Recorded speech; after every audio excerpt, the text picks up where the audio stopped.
Bingung mau buka kos-kosan apa jualan online? Dua-duanya butuh modal, ada resiko, dan butuh waktu buat dapat profit. Kos-kosan menawarkan penghasilan pasif, jualan online menawarkan fleksibilitas dan peluang keuntungan cepat. Bingung kan usaha mana nih yang lebih cocok untuk diri sendiri? Makanya, yuk bahas.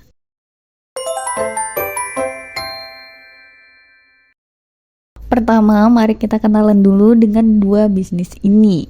Kos-kosan merupakan bisnis properti klasik yang biasanya ditargetkan oleh orang-orang yang tinggal di sekitar pusat kota, pusat lokasi kerja, dan area sekitar kampus. Target marketnya mahasiswa, pekerja, dan keluarga kecil. Karena bisnis ini ada wujud fisiknya, pastinya butuh modal besar untuk memulai dan butuh waktu untuk dapat profit. Jika di-maintain dengan baik, bisnis ini bisa menawarkan penghasilan stabil dan jangka panjang. Nah, kalau jualan online, ini merupakan tren bisnis modern yang semakin populer. Kamu bisa jual produk fisik atau digital di marketplace, sosial media, dan website. Fleksibel, modal kecil bisa, dan cocok untuk semua kalangan. Sudah paham lah ya kalau ini. Selanjutnya, perbandingan kos-kosan dan jualan online. Dari modal awal, kos-kosan itu butuh budget yang lumayan besar. Kalau udah punya tanah, kamu bisa ngitung modal bikin bangunannya. Tapi kalau belum punya tanah, hitung dari modal beli tanahnya. Setelah itu, hitung juga modal pembangunan dan renovasi. Karena bisnis seperti ini pasti selalu ada renovasinya. Perkiraan budget untuk mulai bisnis kos-kosan itu sekitar 500 juta sampai miliaran rupiah, tergantung kamu bikin kos-kosannya di mana. Kalau jualan online, modal awalnya nggak gede-gede banget. Kamu cukup siapin uang 1 juta untuk jadi reseller atau dropshipper. Bahkan sekarang kamu juga bisa jadi affiliate marketing tanpa perlu punya barangnya dulu. Kalau ada budget lebih, kamu bisa mengelola toko online sendiri, bikin website sendiri, pasang iklan, dan promosi sendiri. Untuk mengembangkan ini, kamu butuh budget sekitar 5-7 juta. Tapi ini belum selesai, kita masuk ke perbandingan selanjutnya, resiko dan tantangan. Tantangan terbesar pemilik bisnis kos-kosan adalah memilih lokasi yang tepat. Kalau lokasinya kurang strategis, jauh dari lokasi-lokasi produktif, kayaknya bakal susah orang nyewa. Kecuali kalau mereka mau cari murah. Selain itu, resiko perawatan properti dan resiko kehilangan bisa aja terjadi karena dipakai orang lain. Nah, kalau jualan online, resikonya adalah harus bisa ngikuti tren, ada persaingan harga, dan harus up to date dengan semua algoritma penjualan terbaru. Kamu harus berpikir setiap hari gimana caranya bisa naikin penjualan, ngikutin update perkembangan, problem solving, dan harus selalu berpikir kreatif. Sebisa mungkin harus memberikan layanan terbaik agar pelanggan nggak meninggalkan ulasan negatif. Kira-kira itu resiko dan tantangannya. Selanjutnya, keuntungan dan penghasilan. Yang ketiga, keuntungan dan penghasilan. Kalau punya kos-kosan, penghasilannya lumayan stabil. Misalnya, ada 10 kamar, tiap kamar harganya 700.000 per bulan. Artinya, kamu bisa mengantongi 7 juta setiap bulannya. Tapi, ini belum balik modal. Cuman uangnya udah mulai gerak.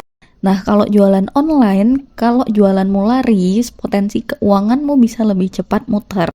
Misalnya, modal 3 juta, kamu bisa jual 100 produk dengan margin keuntungan 30%.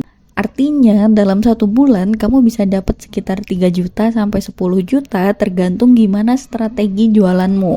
4. Fleksibilitas waktu. Perbandingan bisnis kos-kosan dan jualan online soal fleksibilitas waktu adalah kalau kos-kosan cocok untuk kamu yang pengen punya penghasilan pasif.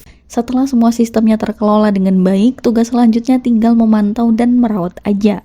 Nah, kalau jualan online, fleksibilitasnya ini lebih tinggi, bisa kapan aja dan dari mana aja, tergantung manajemen waktunya gimana. Tapi, jualan online butuh kamu teliti selama bekerja, harus bisa mengelola stok, mengurus pengiriman, dan membalas pesan pelanggan secara berkala. Tren masa depan, kemungkinan bisnis kos-kosan ini akan semakin menggiurkan di masa depan karena meningkatnya urbanisasi. Tapi persaingan juga semakin ketat karena siapa sih yang nggak mau mengembangkan aset? Untuk jualan online, peluangnya juga semakin besar. Tren belanja online makin meningkat, ada flash sale, harbolnas, gratis ongkir, dan masih banyak lagi. Bisnis ini potensinya besar banget, apalagi setelah ada AI yang bantu semua proses kreatif. Selanjutnya, bahas pertimbangan memilih bisnis yang cocok. Pertimbangan pertama, modal. Kalau kamu punya dana besar dan pingin usaha yang minim resiko, buka kos-kosan. Tapi kalau modalnya minim, ya pilih jualan online.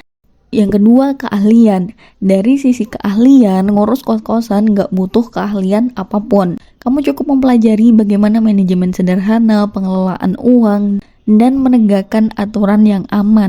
Nah, kalau jualan online, kamu harus menguasai kemampuan pemasaran, riset pasar, digital marketing, branding, memahami produk, dan pelayanan pelanggan. Dari segi tujuan finansial, buka kos-kosan bisa jadi investasi jangka panjang karena stabilitas dan wujud fisik yang ditawarkan itu ada. Kalau jualan online, ini cocok buat kamu yang membutuhkan penghasilan cepat. Peluang dan tantangannya sama besarnya karena semua yang mengerti cara jualan online berpeluang buat jualan juga. Terakhir, legalitas dan perizinan. Untuk bisa mendirikan kos-kosan, kamu perlu izin mendirikan bangunan atau IMB dan izin usaha khusus. Tapi yang satu ini tergantung peraturan daerah masing-masing. Kalau jualan online, kamu nggak perlu semua izin itu. Kamu bisa langsung bikin aja, tapi harus bisa memastikan originalitas konten promosi. Itu aja sedikit pertimbangan dan pandangan soal bisnis kos-kosan dan jualan online. Sebagai penutup, bisnis kos-kosan dan jualan online sama-sama bisnis, sama-sama butuh waktu dan butuh pertimbangan.